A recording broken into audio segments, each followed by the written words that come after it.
The families of those lost in the D.C. plane crash are taking to social media after they say they faced a setback when the U.S. House did not approve the Rotor Act. They say they feel blindsided. And CBS 4's Anna Darling spoke with several family members, including the husband of Carmel's Asra Hussein, who died in the collision. Asra's husband, Hamad, sent a statement to me saying that seeing Congress fail to pass the Rotor Act made losing Asra even harder to bear. She was among the 67 people who died in the crash last January. Since that tragic day, the families have been pushing for the Rotor Act.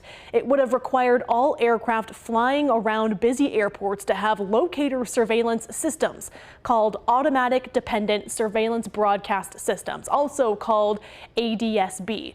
The National Transportation Safety Board has been recommending such systems be installed for nearly 20 years now. It also would have required military training flights to broadcast their location. The Rotor Act passed unanimously in the Senate, but it failed by one vote to get the 2/3 majority needed to pass the House.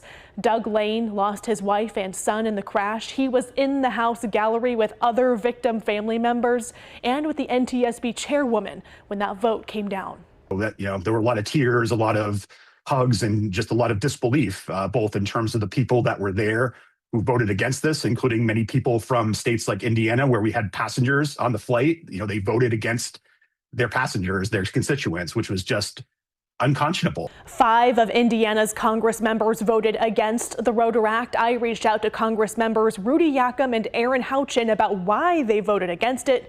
Both cited the newly introduced ALERT Act, which they say addresses all 50 of the NTSB's recommendations, while the Rotor Act only addressed 1 or 2 aspects that contributed to the D.C. plane crash.